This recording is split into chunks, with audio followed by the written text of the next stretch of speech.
अब इसमें है क्या चीज, ध्यान से सुनना। पीरियोडिक प्रॉपर्टीज देखना है हम लोग को। कुछ प्रॉपर्टीज हैं, उन प्रॉपर्टीज की डेफिनेशन देखेंगे, उन प्रॉपर्टीज का फिर वेरिएशन देखेंगे। वेरिएशन का मतलब क्या है कि वो प्रॉपर्टीज जैसे ग्रुप में ऊपर से नीचे की तरफ आएंगे तो वो प्रॉपर्टीज इंक्रीज होंगी कि डिक्रीज होंगी। पीरियड में लेफ्ट टू राइट जाएंगे तो प्रॉपर्टीज इंक्रीज होंगी कि डिक्रीज होंगी। ठीक, बात समझ आ रही ना? यही सारी चीजें हम लोग को देखना है। तो पहले देख लेते हैं कि कौन कौन सी प्रॉपर्टीज हैं। ठीक है, कौन कौन सी प्रॉपर्टीज है पहले वो देख लिया जाए। तो प्रॉपर्टीज हमारे सामने हैं, ये हट गया।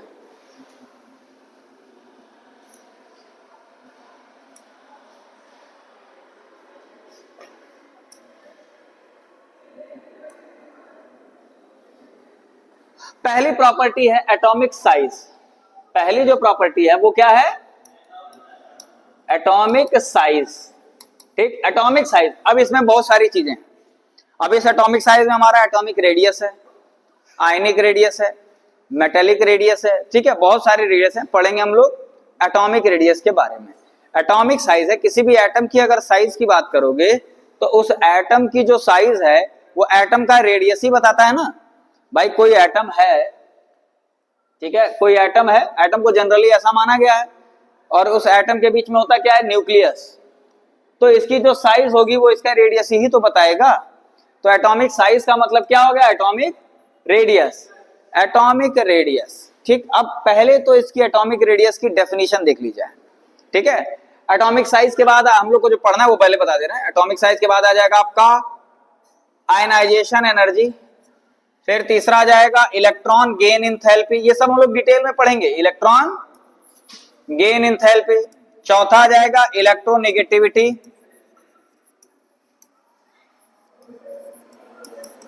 ठीक, फिर आ जाएगा इलेक्ट्रोपॉजिटिविटी, फिर वैलेंसी। ऐसे 4-5 प्रॉपर्टीज हैं। अब इलेक्ट्रोनेगेटिविटी में ही हम लोग नॉन मेटेलिक कैरेक्टर देखेंगे, इलेक्ट्रोपॉजिटिविटी में मेटेलिक कैरेक्टर देखेंगे। ये सारी चीजें बहुत ज्यादा इंपॉर्टेंट है। ठीक, तो सबसे पहला काम हम लोग स्टार्ट किससे करेंगे? एटॉमिक साइज से।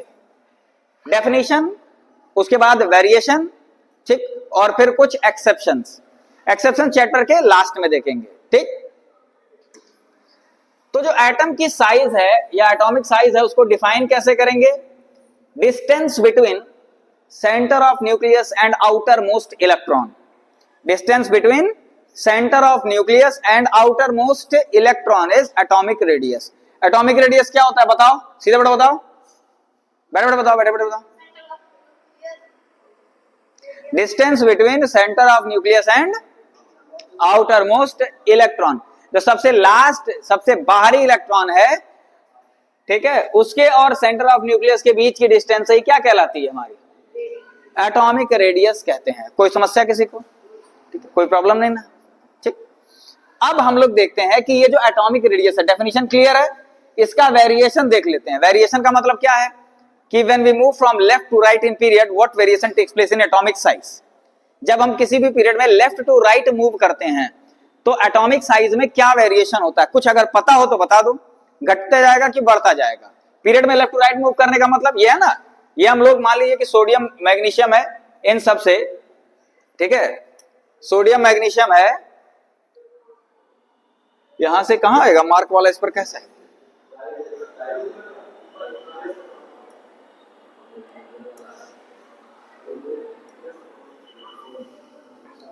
हाँ, सोडियम मैग्नीशियम है, सोडियम मैग्नीशियम से हम यहां पर आर्गन तक जाते हैं, तो लेफ्ट टू राइट मूव करेंगे तो एटॉमिक साइज कम होती जाएगी कि बढ़ती जाएगी? ठीक है, मैक्सिमम लोगों का जवाब है बढ़ती जाएगी। ठीक है, अब इस चीज को देखते हैं कि क्या बढ़ेगी या घटेगी। ठीक, और उसके बाद फिर देखते हैं कि अगर बढ़ेगी तो क्यों बढ़ेगी और अगर घटेगी तो क्यों घटेगी। तो सबसे पहले ये कंसेप्ट क्लियर करते हैं कि जब हम लेफ्ट टू राइट मूव कर रहे हैं, ठीक है, सोडियम मैग्नीशियम वाला ही पीरियड लिया जाए। सोडियम है, magnesium, aluminium, silicon, phosphorus, sulphur, यहां तक चलते हैं। ठीक है, क्लोरीन भी आ जाएगा, कोई दिक्कत नहीं। इसमें कितने प्रोटॉन है और कितने इलेक्ट्रॉन है? सोडियम में कितने प्रोटॉन है? 11 प्रोटॉन है, ठीक, और 11 इलेक्ट्रॉन है। और शेल कितनी है? अरे जिस पीरियड में होता है वही नंबर ऑफ शेल्स होती है, बताए तो थे तुम लोग को। 3 शेल हैं, मतलब 3 शेल के इलेक्ट्रॉन है, 11 प्रोटॉन उन सबको अपनी तरफ अट्रैक्ट कर रहे हैं। ये चीज तो पता है ना कि न्यूक्लियस के प्रोटॉन इलेक्ट्रॉन्स को अपनी तरफ अट्रैक्ट किए रहते ताकि इलेक्ट्रॉन हमारे बाहर ना निकल जाए। यहां पर आपके 12 इलेक्ट्रॉन है, 12 प्रोटॉन है, ठीक है। लेकिन ये कोई और भी शेल आ गई क्या इसमें? तीसरी शेल ही है ना। इसमें आपके 13 इलेक्ट्रॉन है और 13 प्रोटॉन है। इसमें 14, 15, 16। लेकिन जो चीज कॉमन है वो है नंबर ऑफ शेल। सब तीसरी शेल में ही है, सारे के सारे इलेक्ट्रॉन कहां है? तीसरी शेल में, ठीक है।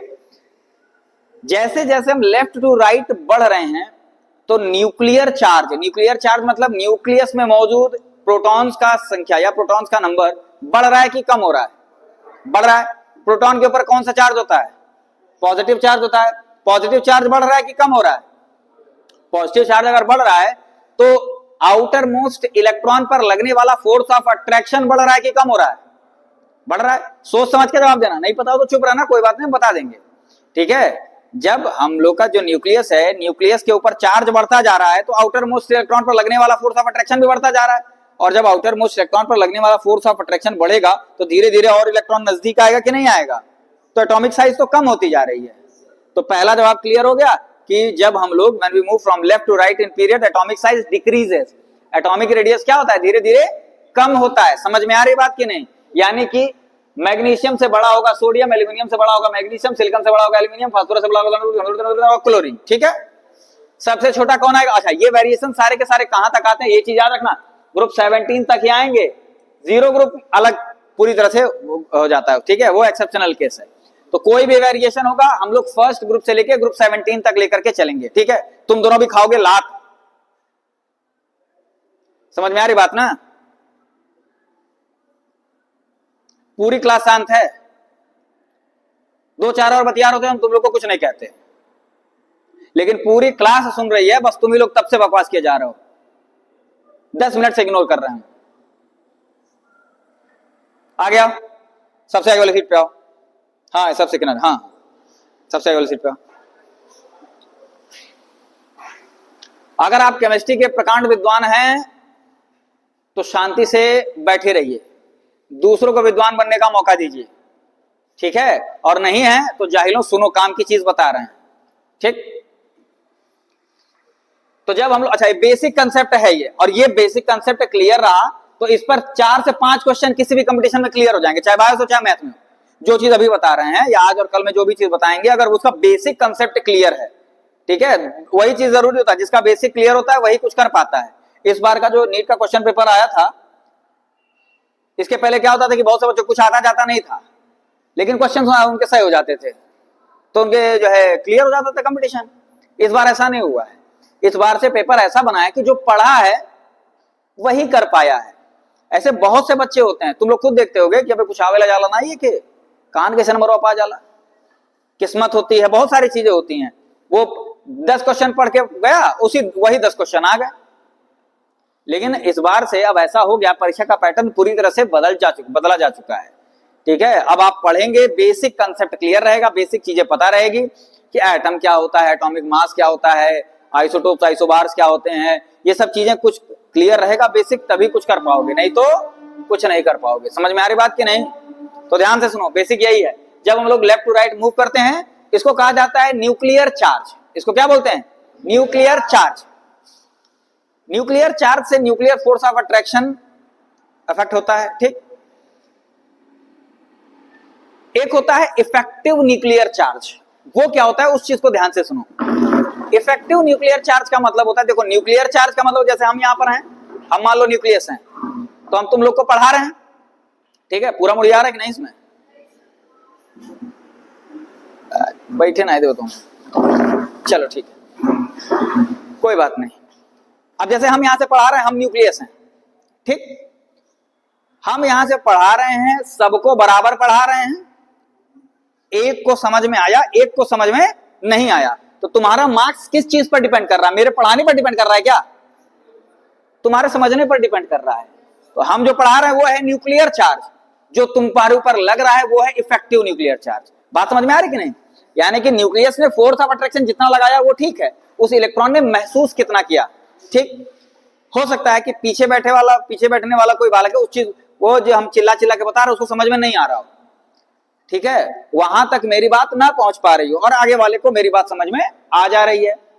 हम वही हैं, बातें वही हैं, लेकिन तो सारी चीजें डिपेंड किस पर कर रही हैं? आपके ऊपर कितना फोर्स लग रहा है उस पर नहीं, आप कितना फोर्स महसूस कर रहे हैं। समझ में आ रही बात ना? तो इलेक्ट्रॉन्स पर कितना फोर्स लग रहा है, न्यूक्लियस कितना लगा रहा है, वो है न्यूक्लियर चार्ज। वो कितना महसूस कर रहा है, वो है इफेक्टिव न्यूक्लियर चार्ज। ठीक है, अब वो क्या है उस चीज को ध्यान से समझते हैं। ठीक, एक क्वेश्चन आना चाहिए था कि सर जैसे जैसे प्रोटॉन्स बढ़ रहे हैं इलेक्ट्रॉन्स भी तो बढ़ते जा रहे हैं, इलेक्ट्रॉन्स भी तो बढ़ रहे हैं, तो न्यूक्लियस का जो आउटर मोस्ट इलेक्ट्रॉन पर लगने वाला फोर्स ऑफ अट्रैक्शन है, जो न्यूक्लियस पर जो लगने वाला, न्यूक्लियस का इलेक्ट्रॉन पर लगने वाला जो फोर्स ऑफ अट्रैक्शन है, वो तो जो लग रहा है वो लग ही रहा है, इलेक्ट्रॉन्स भी तो बढ़ रहे हैं। तो उसका जवाब ये सवाल आना चाहिए था, पूछवे नहीं किए, कि वो इलेक्ट्रॉन उसी शेल में बढ़ रहे हैं। बात समझ में आ रही कि नहीं? इलेक्ट्रॉन क्या हो रहे हैं? उसी शेल में बढ़ रहे हैं। अगर कहीं और इलेक्ट्रॉन बढ़ते तब फोर्स ऑफ अट्रैक्शन का कुछ उस पर असर पड़ता, यानी कि यहां पर न्यूक्लियर चार्ज जो होगा और इफेक्टिव न्यूक्लियर चार्ज होगा उसमें बहुत ज्यादा अंतर नहीं पड़ेगा। जैसे लास्ट वाली रो में कोई बच्चा बैठा है, ध्यान से मेरी बात सुनना, लास्ट वाली रो में कोई बच्चा और आगे पूरी खाली खाली, हम यहां से पढ़ा रहे हैं, ठीक, उसको कुछ समझ में आ रहा है, कुछ नहीं आ रहा है, उसके बगल में कोई और बच्चा आकर के बैठेगा उसी रो में, उसको भी उतना ही समझ में आएगा जितना बगल वाले को समझ में आ रहा है। ठीक है, बात समझ आ रही कि नहीं? तो उससे कोई बहुत ज्यादा असर हमारे ऊपर नहीं पड़ेगा। तो जो यहां पर न्यूक्लियर चार्ज होगा वही इफेक्टिव न्यूक्लियर चार्ज भी होता है। ठीक, तो पीरियड वाला समझ में आ गया कि जब लेफ्ट टू राइट मूव करते हैं तो एटॉमिक साइज ग्रेजुअली डिक्रीज करती है। क्यों डिक्रीज करती है? क्योंकि nuclear force of attraction outer most electron पर लगने वाला वो इंक्रीज करता है। समझ में आ रही बात?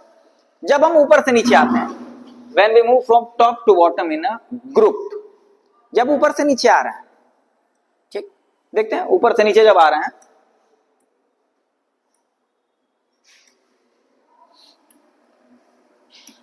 ऊपर से नीचे जब आएंगे तो क्या है? तुम्हारा लिथियम है, ठीक, सोडियम है, पोटेशियम है, ठीक है, लिथियम है। इसका इलेक्ट्रॉनिक कॉन्फ़िगरेशन अगर करते हैं तो क्या आता है? इसका एटॉमिक नंबर कितना है? अरे बोलो, सोडियम का, इसका 19। अब इसमें हमारा लिथियम में कितनी शेल है? किस पीरियड में है लिथियम? पीरियोडिक टेबल देखोगे तब समझ में आएगा लिथियम किस पीरियड में है। तो कितनी शेल होंगी? 2 शेल होंगी। ठीक, इसमें कितनी शेल होंगी? 11 प्रोटॉन है, लेकिन कितनी शेल होंगी? 3 शेल होंगी। इसमें कितना हो जाएगा?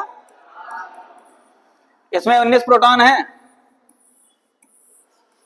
4 शेल हो गया। तो यहां तो साफ साफ दिख रहा है कि न्यूक्लियर चार्ज तो बढ़ रहा है, ऊपर से नीचे हम लोग जब आ रहे हैं तो न्यूक्लियर चार्ज तो बढ़ रहा है, लेकिन एक और नई शेल इंक्लूड हो जा रही है, जिसके कारण ऊपर से नीचे आने पर क्या हो जाता है? एटॉमिक साइज हमेशा बढ़ता है। यह चीज याद रखना, जब हम लोग टॉप टू बॉटम आते हैं किसी भी ग्रुप में तो एटॉमिक साइज ग्रेजुअली क्या करता है? बढ़ता है, इंक्रीज होता है। ठीक है, ये चीज क्लियर हो गई कि नहीं? तो पीरियड और ग्रुप का जो वेरिएशन है उसका कंसेप्ट क्लियर हुआ कि when we move from left to right in period atomic size decreases and when we move from top to bottom in a group atomic size increases। इतना concept clear हुआ कि नहीं? ठीक, अब इस एटॉमिक साइज के बारे में 2-4 चीजें और जान लेते हैं। ठीक है, यहां तो क्लियर हो गया कि कौन किससे छोटा है, कौन किससे बड़ा है। ठीक, अब इसी में आ जाता है आयनिक रेडियस। इसमें क्या जाता है? Ionic radius. क्या होता है ये आयनिक रेडियस? तो आयनिक रेडियस भी एटॉमिक रेडियस की तरह ही होता है, बस डेफिनेशन सेम है। ठीक है, डेफिनेशन सेम है, बस एटम्स की जगह क्या बोल देंगे हम लोग? आयंस बोल देंगे। The distance between centre of nucleus and outer most electron of ion. किसी भी आयन के सेंटर ऑफ न्यूक्लियस और आउटर मोस्ट इलेक्ट्रॉन के बीच की डिस्टेंस। क्लियर हो गया कि नहीं बात? क्लियर हो रहा है ना? अब देखते हैं भाई, आयन्स हमारे दो तरह के होते हैं, एक कैटायन और एक एनायन। एक कैटायन हो गया, एक एनायन। एक इलेक्ट्रॉन लूज करता है, एक इलेक्ट्रॉन गेन करता है। देखते हैं कि कैटायन और एनायन अपने पेरेंट एटम से कौन छोटा होता है और कौन बड़ा होता है। ठीक है, जैसे हम बात करते हैं सोडियम की, यहां एक और बेसिक कॉन्सेप्ट क्लियर होगा जिसकी हेल्प से तुम लोग जो रेडियस में इंक्रीजिंग डिक्रीजिंग ऑर्डर है ये आराम से निकाल लोगे। ये हो गया सोडियम और ये हो गया क्लोरीन। सोडियम का एटॉमिक नंबर 11, क्लोरीन का एटॉमिक नंबर, कॉन्फ़िगरेशन इसका वो वाला बताओ, पुराना वाला 2 8 1, इसका हो गया 2 8 7। बात समझ आ रही है? अब हम लोग सोडियम प्लस Na प्लस करते हैं, Na प्लस। तो Na प्लस में एक इलेक्ट्रॉन गया है कि एक इलेक्ट्रॉन आया है? एक इलेक्ट्रॉन रिमूव हुआ है, ये चीज याद रखना। ठीक है, Na प्लस का मतलब ये मत सोच लेना कि एक प्रोटॉन आ गया है। प्रोटॉन अपने यहां से कभी बाहर नहीं निकलते हैं। प्रोटॉन अगर न्यूक्लियस से बाहर निकल जाए तो प्रोटॉन फिर वो एलिमेंट ही पूरा का पूरा खत्म हो जाता है। ठीक है, इसमें कितने प्रोटॉन हैं बताओ? 11। प्रोटॉन्स उतने ही रहेंगे। इलेक्ट्रॉन्स कितने हो गए? एक निकल गया, 2 8। यहां तो कुछ फोर्स ऑफ अट्रैक्शन बताने की जरूरत ही नहीं, साफ दिख रहा है कि एटॉमिक साइज क्या हो गई? छोटे हो गए। बात समझ में आ रही कि नहीं? एटॉमिक साइज कम हो गई, यानी कि जो कैटायनिक रेडियस होता है वो अपने पेरेंट एटम से छोटा होता है, यानी कि Na प्लस की जो साइज होगी वो Na आयन से कम होगी। समझ में आ रही है बात कि नहीं? कोई दिक्कत? अरे भैया कोई दिक्कत है? क्लोराइड आयन में देखते हैं Cl1 माइनस। ठीक, कितने प्रोटॉन हैं? यहां आ गया 2 8 7, सॉरी 2 8 8 Cl माइनस। पहले 17 प्रोटॉन मिल करके 17 इलेक्ट्रॉन को अट्रैक्ट कर रहे थे। कोई दिक्कत? 17 प्रोटॉन मिलके 17 इलेक्ट्रॉन को अट्रैक्ट कर रहे थे। फोर्स ऑफ अट्रैक्शन कुछ लग रहा था। अब यहां 17 प्रोटॉन ही हैं, लेकिन इलेक्ट्रॉन्स कितने हो गए? 18। एक इलेक्ट्रॉन बढ़ गया कि नहीं बढ़ गया? तो अब न्यूक्लियर फोर्स ऑफ अट्रैक्शन थोड़ा सा कम होगा कि नहीं होगा? अब न्यूक्लियर फोर्स ऑफ अट्रैक्शन थोड़ा सा कम हो जाएगा। भाई न्यूक्लियस में प्रोटॉन उतने ही हैं, इलेक्ट्रॉन बढ़ गए। ठीक, अब इसी क्लास में मान लो 20 बच्चे बैठे हैं, हमको कोई दिक्कत नहीं है, लेकिन इसी क्लास में अगर 200 बच्चे बैठ जाएं तो डिस्टर्बेंस होगी कि नहीं होगी? ठीक, तो जैसे जैसे इलेक्ट्रॉन्स बढ़ेंगे न्यूक्लियर फोर्स ऑफ अट्रैक्शन थोड़ा सा कम होगा, यानी कि अब वो क्या होगा? वो उतना अच्छे से अट्रैक्ट नहीं कर पाएगा आउटर मोस्ट इलेक्ट्रॉन को। आउटर मोस्ट इलेक्ट्रॉन थोड़ा दूर चला जाएगा, एटॉमिक साइज बढ़ जाएगी, यानी कि एनायनिक रेडियाई हमेशा पेरेंट एटम से ज्यादा होती है। क्लियर हो गई बात कि नहीं? कैटायनिक रेडियाई हमेशा कम होगी, एनायनिक रेडियाई हमेशा ज्यादा होगी। क्लियर हो गई बात? कंसेप्ट क्लियर है? तो ये हो गया हमारा आयनिक रेडियस और एटॉमिक रेडियस। सिंपल सा वेरिएशन था, कोई समस्या नहीं ना है इसमें। अब इसके बाद जो कंसेप्ट है वो चीज क्लियर करो। इसके बाद हमारा आयोनाइजेशन एनर्जी, ये बड़ा इंपॉर्टेंट चीज है। आयोनाइजेशन एनर्जी, ठीक है, किसी को इसके बारे में कुछ पता हो तो बता दे। नाम से कुछ लग रहा है?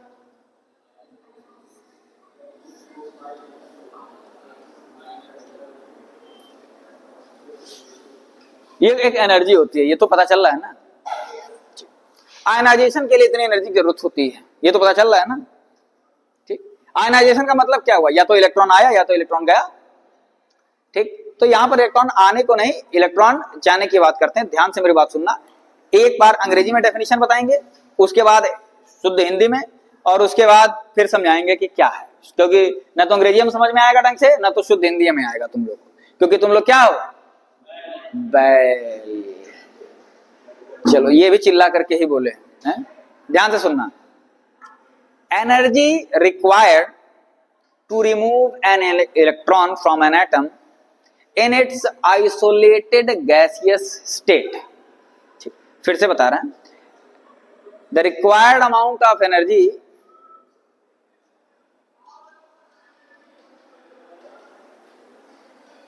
The amount of energy required, ठीक, to remove an electron from N,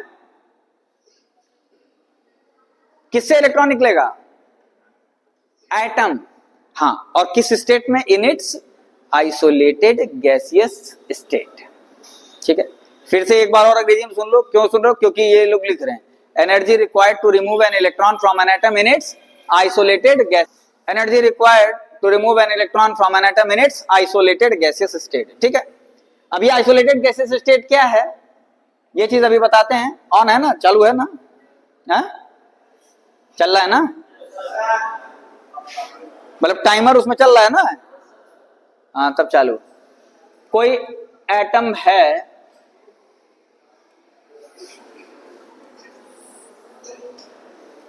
अब वो आइसोलेटेड गैसेस स्टेट हम समझा रहे हैं अभी। पहले इसका बेसिक कंसेप्ट समझ लो कि एक आउटर मोस्ट इलेक्ट्रॉन है, बाहर इलेक्ट्रॉन है, बाहर इलेक्ट्रॉन रिमूव जो है वो रिवॉल्व कर रहा है, ठीक है। उसको एनर्जी मिल जाएगी तो क्या करेगा? और तेजी से रिवॉल्व करेगा। और एनर्जी मिल जाए तो क्या करेगा? और तेजी से रिवॉल्व करेगा। एक समय ऐसा आएगा जब वो क्या करेगा? निकल जाएगा, ठीक। उसको एनर्जी देते जाइए, तो वही अमाउंट ऑफ एनर्जी जितना इसको मिल जाए कि वो अपना एटम छोड़ दे, अपने एटम से बाहर निकल जाए, इतनी एनर्जी मिल जाए कि वो अपने एटम से बाहर निकल जाए, वही रिक्वायर्ड अमाउंट ऑफ एनर्जी क्या कहलाती है? आयनाइजेशन एनर्जी कहलाती है। जैसे इलेक्ट्रॉन बाहर निकला वो आयन बन गया। समझ में आ रही बात की नहीं? अब ये आइसोलेटेड गैसियस स्टेट का मतलब समझ लो। जैसे हम जब भी किसी को एनर्जी देते हैं, लंच हो गया क्या? घंटी नहीं ना बजी, तब कहां इतना हल्ला करना है सर?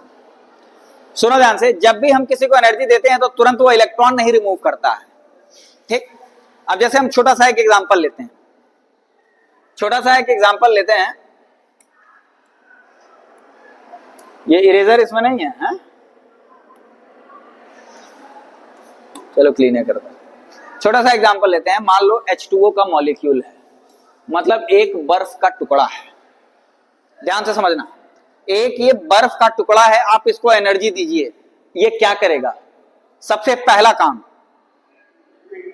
ये अपने फिजिकल स्टेट को नहीं, अभी फिजिकल स्टेट में नहीं, अपने टेम्परेचर को इंक्रीज करेगा। मान लो ये -10 पर है, बर्फ जमा हुआ है, ये कहां तक आएगा? 0 डिग्री पर आएगा। 0 डिग्री पर अब ये अपना फिजिकल स्टेट चेंज करेगा। हम और एनर्जी दे रहे हैं, ध्यान से बात सुनना, 2 बार नहीं बताएंगे, और एनर्जी देंगे। अब जब ये पूरा का पूरा लिक्विड स्टेट में चेंज हो गया, हम रुक नहीं रहे, और एनर्जी दे रहे हैं, अब ये फिर से अपना टेम्परेचर चेंज करना शुरू करेगा। कहां तक पहुंचेगा? 100 डिग्री सेल्सियस पर। 100 डिग्री सेल्सियस पर पहुंच गए, हम अभी नहीं रुके, हम और एनर्जी दे रहे हैं। अब ये फिर से अपना टेम्परेचर बढ़ाएगा क्या? नहीं, अब ये अपनी फिर से फिजिकल स्टेट चेंज करेगा। क्या होगा? वेपर में कन्वर्ट होगा।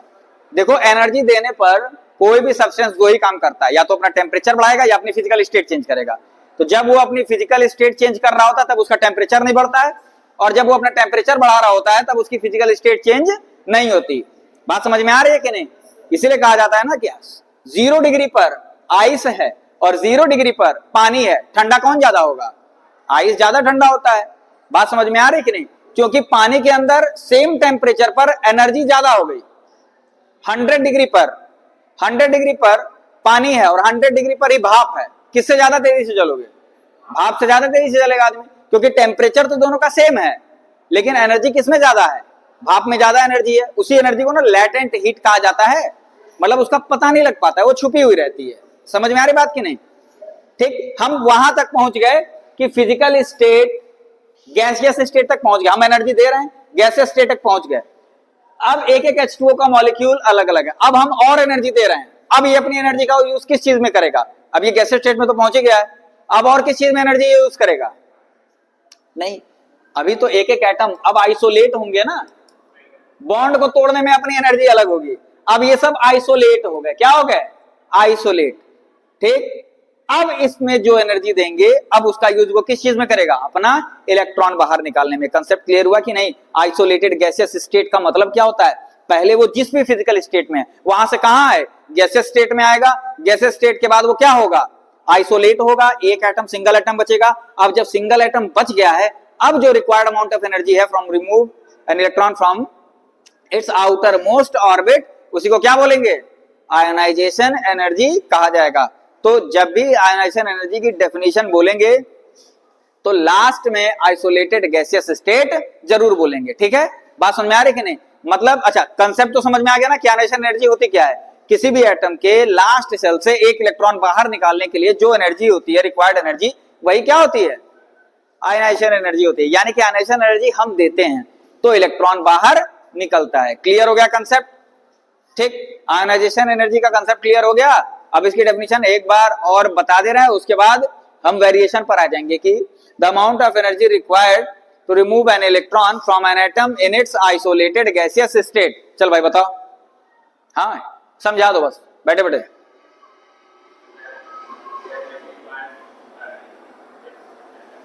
हाँ, एक इलेक्ट्रॉन बाहर निकालने के लिए, ठीक है, वही क्या होता है, आयनाइजेशन एनर्जी होता है। ठीक है, अब घंटी बज गई है, अब इसका वेरिएशन हम लोग कल पढ़ेंगे। ठीक, ये वेरिएशन होने के बाद हमारा ये चैप्टर खत्म होगा, फिर केमिकल बॉन्डिंग हमारा स्टार्ट होगा। ठीक है।